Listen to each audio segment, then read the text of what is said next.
And remember to leave your email for updates. Tips for Academic IELTS Task 1. My name is Ben Worthington from IELTSPodcast.com, and you may recognise my voice. And just for the record, I am from England. I'm a native English speaker, and yeah, if you go to IELTSPodcast.com, you can find out lots more about me, about passing IELTS, about the guarantee I offer, and how you can work with me. And also, I'd strongly recommend you sign up for the email list, and there you'll get tips every single week which will help you to pass. Okay, and this is good quality material that's been sent out as well, so I'd strongly recommend that. Now let's have a look at the contents of this podcast. What we're going to do is first look at the band descriptors for Academic Task 1, then we're going to look at the adverb clauses of comparison, adverb clauses of concession, and then using whereas and while to express contrast. Now this may sound a little bit tricky, may sound a little bit advanced, but trust me, the way I'm going to teach it makes it simple. I'm going to try and avoid grammar jargon and focus more on just a really practical way of doing this, and there's a lot of logic behind this. And what we're going to do is break it down into tiny tasks that are easy to digest, absorb, use, and therefore making it a lot easier than the traditional approach. So one final thing, get a pen and paper and take notes. This is because it's going to help you. You're going to, if you're taking active notes, one, you're going to see the sentences that you hear, and you're going to be writing them down, so you'll have the pen in your paper, so the pen in your hand, so you're not only going to be engaging your auditory senses, you're going to be engaging your auditory, visual when you write it down, and kinesthetic because you've got the pen in your hand. So by engaging more senses, it's more likely that you are going to remember these things. Okay, now just a quick note, there's a new resources section at IELTSPodcast.com where you can find IELTS tutors willing to teach you online. You can find online courses, you can find out more information about the sentence guide, you can get books, there's even a proofreading service now, so check that out. Go to IELTSPodcast.com and you'll see a bright coloured button saying resources. Right then, let's get cracking. So first of all, let's go to the official band descriptors. Under task achievement for IELTS Academic Task 1, you will see present a clear overview of main trends, differences or stages, and that was for IELTS for band 7 or above. So let's have a look at this logically. We've got 150 words to write. From my experience, that's between 8 and 9 sentences roughly. If we use one sentence for the introduction and one sentence for the summary, that leaves about 6 or 7 sentences. Now with these 6 or 7 sentences, 2 of them we can use for describing differences. Specifically, we allocate 2 sentences which are going to describe differences. Then the other 4 sentences will also have a specific task, and we can talk about those in another podcast, another video.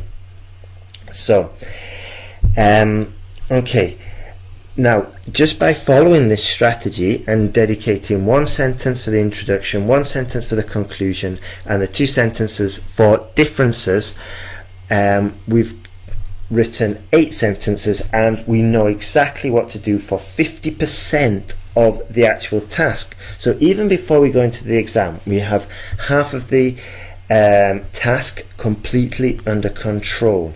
Okay, now this, I hope you're writing this down, because this is literally like a plan, a game plan for entering the exam and knowing what to write, and basically killing the confusion. Let's go. So first of all, for one of these sentences to describe the differences, we're going to use an adverb clause of comparison. This, and I'll give you the basic structure, okay, and then from this we can build on it. We can say, for example, more Europeans prefer football than Americans. More Germans prefer vodka than Colombians. And we can also use the reverse. Fewer Italians drink tea than Austrians. Okay, very simple structure. Adverb clause of comparison. Very simple. You just choose two different parts of the graph and you just basically write down what you see using that structure. Now, to pick up more points, we can transform it to the passive. Okay. In this case, football was chosen by more Europeans than Americans. Now, what I would do if you are taking notes, and hopefully you are, you'll have written those three sentences I said before. What I would do now is change them into the passive. So press pause and try and transform them into sentences. The vodka and German and Colombian sentence, and the tea and the Italian and the Austrian sentence. Okay, pause it, have a go, and then check with the answer which I'm about to tell you now. So let's go. Vodka was preferred by more Germans than Colombians. And finally, tea was drank less by Italians than by Austrians. So hopefully you got all of those right. Now, to pick up more points, we can add an adverb to the beginning, and we can say considerably more Europeans prefer football than Americans. Significantly more Germans prefer vodka than Colombians. Or substantially more time is spent on the internet than before. Now be careful with these. For a quick fix, you just stick them at the front. Okay. You can also place them at the end, but be careful. You need to know the rules. For example, if we put it at the end, we can say production fell significantly, but we cannot say significant production fell. That's terrible. Alternatively, we can say clearly market share tumbled, putting it at the front. But however, we cannot put it at the end for this one. If we say market share tumbled clearly, that's terrible. So stick it at the experiment, and the way to experiment is to get it corrected. Okay, try a few different variations, get it corrected, find a native speaker and just ask them, excuse me, could you just tell me which ones are correct and which ones aren't? If you don't have any native speakers around, find an online correction service. There's one at my site at IELTSPodcast.com. Just click the coloured button that says essay correction. Now, the other way we can do it, which is slightly more advanced, we use an adverb clause of concession. And we use this because it implies that something surprising. Okay? Okay, I'm not going to get into the details about the principal clause and the subordinate clause. All I'm going to do is give you a very simple, practical way to use it. Okay, because now is not the time to get into clauses. Now is the time to learn some sentences pretty quickly. Okay, let's go. So, first of all, the first tip for using this, what you really need to do is find something that is a difference, otherwise it doesn't make sense. What I mean by difference is that something that you can contrast significantly. For example, a tiny portion on the pie chart compared to the majority portion, the largest portion. Or if we're talking about a bar chart, we would take the smallest bar and contrast it with the largest bar. If we're talking about a line graph, we would look for the biggest change in the line graph. For example, it's level and then suddenly it just drops to the absolute base of the y-axis, or x-axis, for example. Okay, so it drops right to the bottom. That is a difference. That's a real contrast. Okay, so the way we use this is once again, this is just the completely 100% practical way to use it. What we do is we use although, and we say although sales reached 20 million in 1993, comma, they crashed to just 1 million in 1992. Okay, so we start off with the subordinate clause, and I said I wasn't going to get into this. Yeah, so basically something that in the principal clause is what is surprising, and then the contrast in the subordinate clause. But I'll say it again. Although, we start off with although, and then we say although sales reached 20 million in 1993, comma, they crashed, the subordinate clause, to just 1 million in 1992. Okay, I'll give you some more examples. Although almost every Asian country was experiencing an increase in urban population figures, comma, Bhutan's figures showed a significant decrease. Okay, and we've contrasted.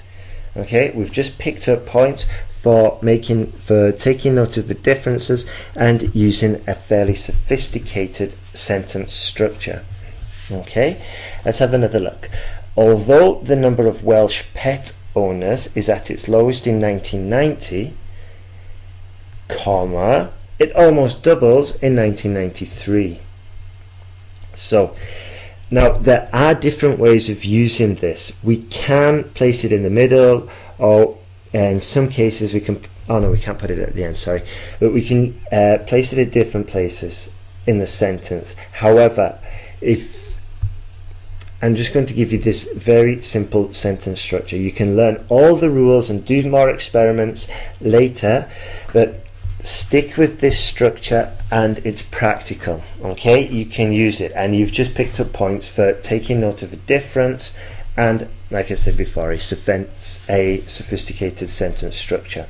Now, talking about getting feedback, there is a new CV check-in service at IELTSPodcast.com. So go and have a look at that. That's IELTSPodcast.com/CV.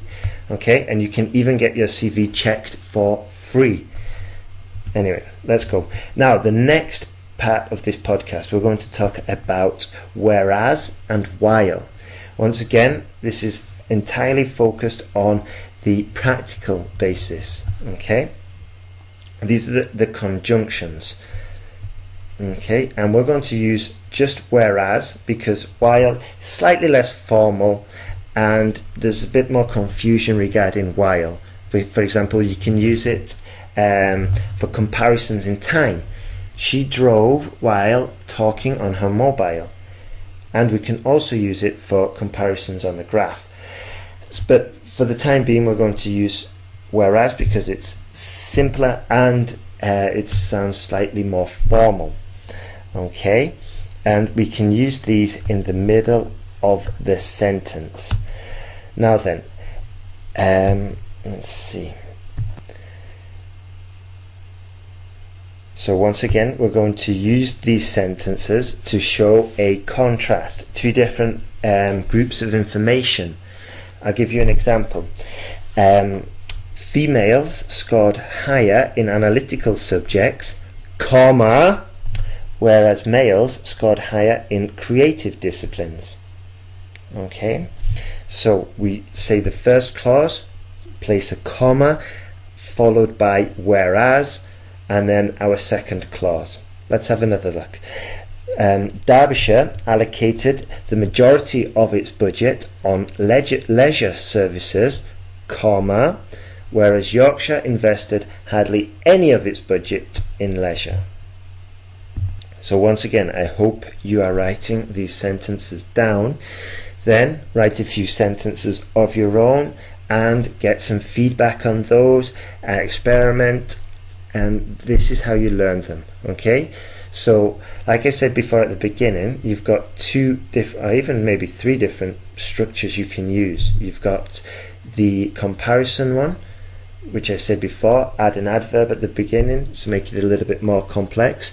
Then we've got the although to show something more surprising, and we've got a contrast with the whereas. Okay, and this is just to show comparison. So there you go, you've got three sentences. Actually more than 50% of the exam is totally under control. Not the exam, but task 1 of the exam. I'll just give you a few more sentences which you can use. Copy these down and change the vocabulary, okay? But write them down because they're useful. Let's go. For most of the years, output from English factories grew, whereas in Wales it actually fell. Now this would probably be either a line graph or a bar chart, I'm guessing. Another sentence. In 2014, 33% of visitors were from Asia, whereas in 1992 the proportion was just 11%. Obviously that would be a pie chart. Okay, we are coming towards an end, so hopefully you've got a couple of notes. Start using the sentences, write out lots of sentences. You can get a massive resource pack at IELTSPodcast.com /academic.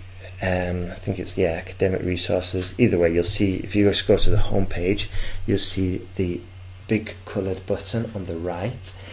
Now there's 5 things you can do to increase your chances of passing the exam. The first one, sign up for the tutorials. Sign up with your email, with your best email address, and you'll get lots of decent material, resources, tips, and more tutorials like this in your inbox every week. Fill your phone up with these podcasts. You can fill it up with the MP3s as well. Listen to this 24/7. I'm doing the same with some material that I'm trying to learn, and it's a really good way. What you do is just listen all the time and just let it seep into your brain, and let it fill your brain with this information. And you don't even have to work while you do this. You can just be in the supermarket and you just keep on listening to the recordings. Do this especially for maybe for the speaking test, and you can respond, or even for the model essays which I read, and just let your brain soak in all this information. The third thing you can do is subscribe to the YouTube channel. Just jump on Google, put IELTS Podcast YouTube, subscribe to that, and you'll get to see the actual videos if you're more of a visual learner. And of course, subscribe to the iTunes podcast. That's the 4th thing. And the 5th thing, if you're having any problem at all, send me an email, ben@IELTSPodcast.com or IELTSpodcast@gmail.com. Either of those will work for you. Okay, now, final thoughts. 1, if you're having problems, get help. Send me an email. Go and find somebody else. 2, this is not impossible. I was just talking to a student a couple of days ago, Mega. You'll hear the interview in about a week or 2. She took her test 13 times. 13 times, all right? What I want to say is that it's not impossible, and if you do get the right resources, the right help, you will pass. You've just got to keep pushing on. And if motivation is a problem, jump onto YouTube and just put motivation. At the moment, I use CT Fletcher. CT Fletcher. That's quite insane, and there's lots of profanity in there, but I'm using that for my gym motivation. All right, that really gets you fired up. So yeah, each person is different. What you need to do is basically just find out what works for you. Okay. So all the best, and just keep on doing it. Push on. Okay, all the best.